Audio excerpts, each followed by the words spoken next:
also called opening. That is the very first moments of a speech. And believe me, it is very critical to your speech's success. My dear Toastmasters and dear guests, welcome to the training session, namely with the title, Beginning Your Speech, and with the better speakers areas. I hope for tonight's speech, what I'm to reveal, the tips of how to do the beginning of your speech can help you and to embetter your speech for your next one. All right. So let's take a look at next. Well, I'm sure you all have your handouts here, right? So first of all, we need to talk about criteria for successful opening. When it comes to this, there are 4 important criteria. And as you can see in your handout, well, first, get the attention of the audience. Just when the speech is about to happen, there were people who are anxious, who are not getting ready to hear the speaker's speech. So the speaker's job is trying to refocus everyone's attention to him or her and the presentation. Second, introduce the topic.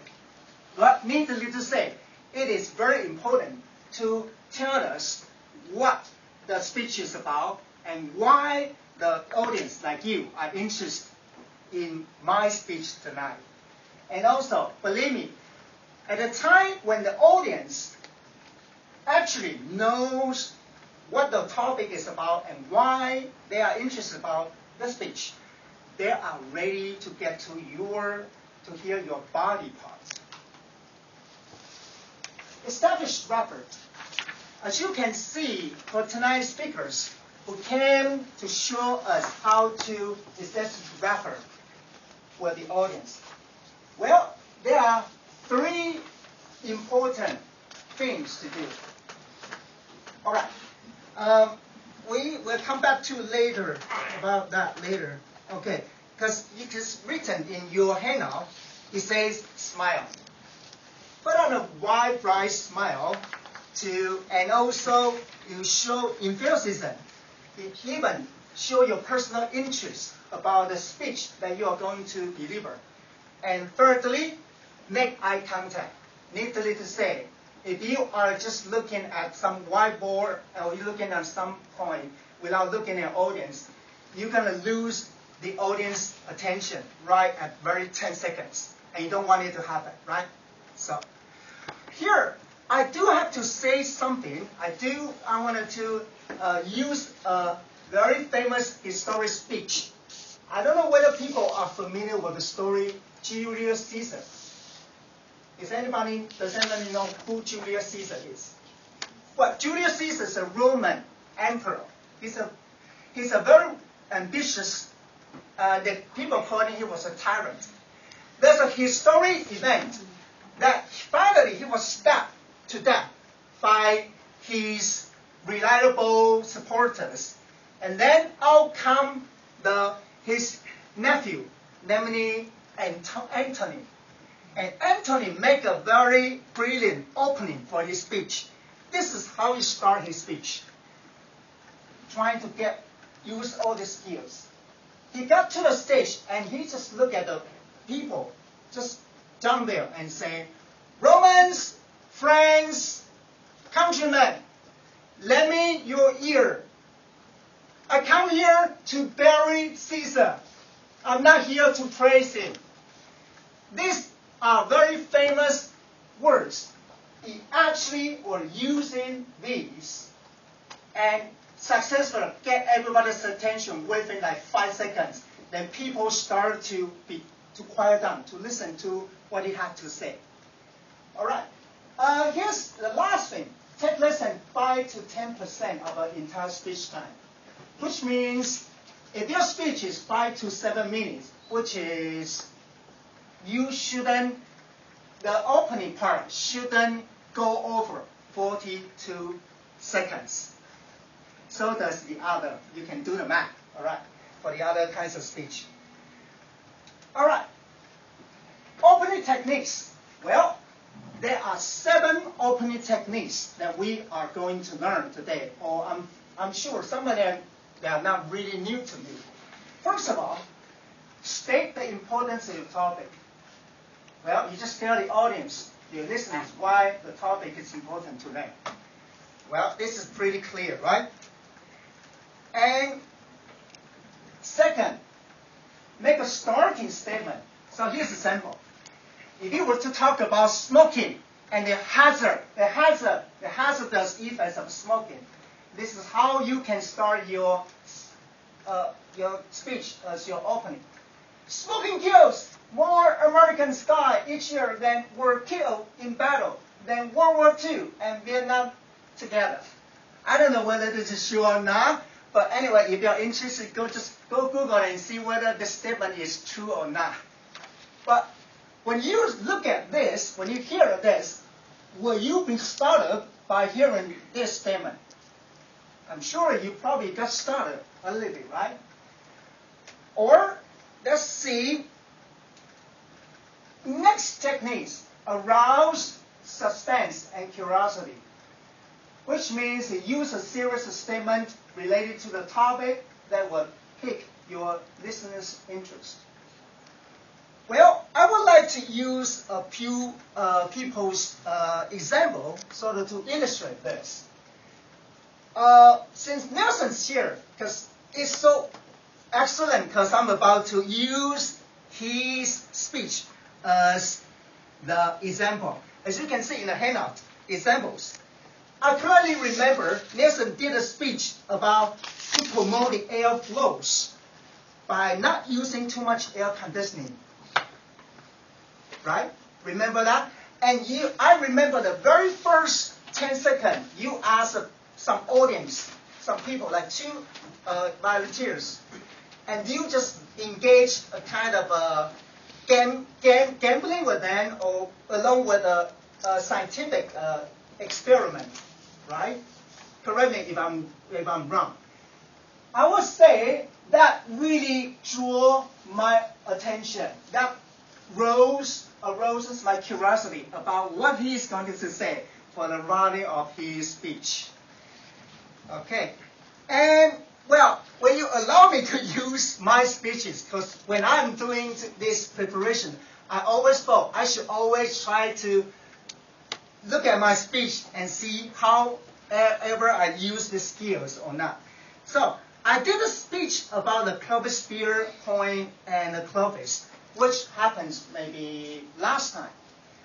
And imagine if I use it, if I start if I use this as my opening. Imagine that you are hunting with a group of hunters, and you are hurling the spear, because I'm talking about a spearhead. You're hurling the spear. When I'm about to say that probably will arouse your curiosity, right? You probably wonder, okay, what is that spearhead to do? And tell me more about that. Okay. Or, here's the thing. How about a topic which is called Music Festival to boost Kaohsiung's tourism? If you were to do a speech like this, well, here's my idea. I might have to do this as a start of my speech.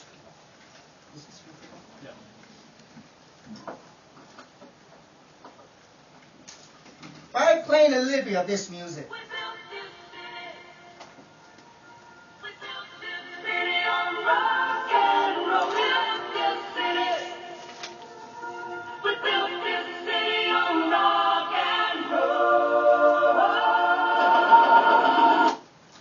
Probably get what I'm about to say, right? Rock and roll music festival. It is going to start about my speech, and of course I'm going to tell you how rock and roll music competition, or also the things relating to this can help boost Kaohsiung's tourism, right? Okay. How about you've been called to ask to do a speech for the movie, The Hobbit? Does everyone doesn't know what a Hobbit is? the Hobbit. Okay, what if you've been asked to do the topic about this? Would it be fantastic you dress like one of the main characters and you read first couple of lines from the book as the very couple of sentence for your opening? Maybe it's workable, right? Okay. So these are some of my ideas. So allow me to include it as the examples here. All right, let me quickly go to the 4 point. Here's the 4 point. Tell a story and an anecdote.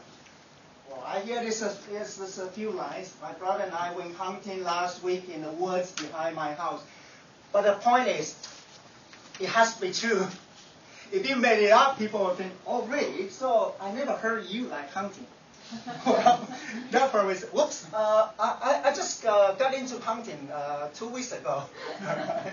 Anyway, so I'm sure some of the club members here, or you probably have used this technique before, right? Okay. Next, ask a rather rhetorical question, such as, do you know what to do if your child begins to choke? Right? So, this will be the very first sentence in your introduction to talk about first aid. Isn't that wonderful? All right. Anyway, so these are just about that. And next one, whoops. Begin with a quotation. So a quotation can add authority to the speech, amuse the audience, dramatize the speech point. So I'm sure you know the importance of how the quotation can bring to you. And here's what they say. Okay, with the quotation, I want you to look into the handout. The source of a quotation here can be from friends, family, co-workers, internet, books, magazines, television, probably commercials, right? Or radio programs. Well, I think we should add 2 more sources. I just heard from Kenny's part of he was talking about something. I heard he was saying, we do, we think, we rehearse. If you were to talk about that's how Toastmaster would do when it comes to do the speech making, right? I would say this is an excellent quotation. And this is a quotation I can take from our Toastmaster mate. We do, we think, we rehearse. See? Isn't that a wonderful quotation, right? And maybe there's some quotation from some legendary inventors or revolutionary people like Steve Jobs. Talking about Steve Jobs, I have to say, Jeff is one of the very few people who is crazy about Steve Jobs' personal statement. What is that, Jeff? Stay hungry, stay foolish. Good, see? So, I would say we can add 2 more sources to this part, source of a quotation, right? Which are Toastmasters mates quotation and also legendary people's quotations, right? Okay, anyway, we just heard about quotation can enhance speeches. These are effects or something. And the last one, technique 7, reference the occasion. It allows the speaker to recognize an unusual or important event and establish a common interest with the audience. If your speech title or you are the headmaster of a junior high school in some Aboriginal township in Taiwan, and you are going to give a speech to reopen your school, because your school was buried by the mudslide. So you probably will come up to the stage and trying to tell people like, we have to be sorry that just about 3 years ago, Morak typhoon brought a lot of landslide to us, which buried our school. So you will have to talk about this part of history to the audience, and people can definitely identify with what you are going to say, right? So, that's about that. I'm afraid I don't have too much time, huh? So maybe quickly go over the other important things. There are other techniques. Humor, audience participation, a demonstration, reference to a historic event. Needless to say, number 2 and 3 that I have mentioned in my examples, right? But humor is something quite personal. You can't really learn it right away. It will take time. So I'm sure we are also on the right path to learn how to bring humor to our speech. As the last one, a reference to a historic event. I do have to use another historic, important, famous speech made by Martin Luther King. I Have a Dream. Kenny has read us the speech, and which moved us. Actually, for the speech, which was happened right in front of Lincoln Memorial Hall. And Lincoln happens to be the person who signs the Emancipation Proclamation, which means this important bill will free the Negroes. But actually, in probably 100 years later, the black people never got the freedom. So, it is so perfect they chose the place to do this.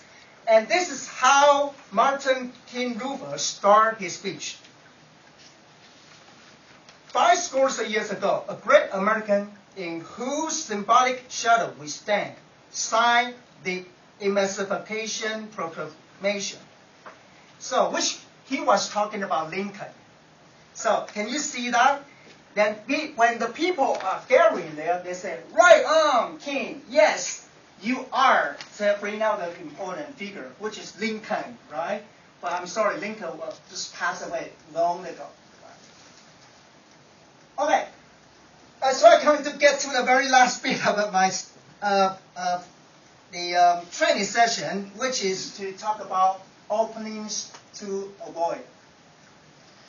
Well, there are 7 techniques for you to master. There are also the few techniques for you to learn to avoid. Okay, first of all, avoid acknowledging the amount of preparation. Well, imagine if I come to say that, "Thank you for coming, but I just don't have too much time to prepare." So what will you feel when you heard me saying that? Yes, you definitely saying, "Okay, just about how much time you prepare for the speech? 10 minutes, half an hour, or an hour or so," right? So this is a no-no, all right? First no-no. The second no-no, avoid being dull and boring. Well, needless to say, this is really important. And the third no-no, avoid delaying mentioning the topic. So, which tells us we should just get to the right point to tell the audience what your speech is about. Okay? Conclusion, before we get to the conclusion, I do have one thing to mention, which is on this bit of part, it says, interesting enough, from this book, probably for some of you who have finished this manual long ago, it does provide some similar suggestions or tips as what I've understood today. So as you can see, it says, you can create an interesting opening that captures the audience attention. Memorize it. If necessary, use it even as a better one, blah, blah, blah. Then devise a closing and memorize it too. Okay. So, this is how I'm going to conclude my speech. A dynamic beginning is essential for the successful speech. But it only takes like 5-2% of your speech time. However, you should try all your best to make it persuasive or make it wonderful. Because later, the body part will be the essence of the speech. All right, I think that's all. So I hope what I'm saying to say in the handout will provide you some help. All right, that's it. Back to the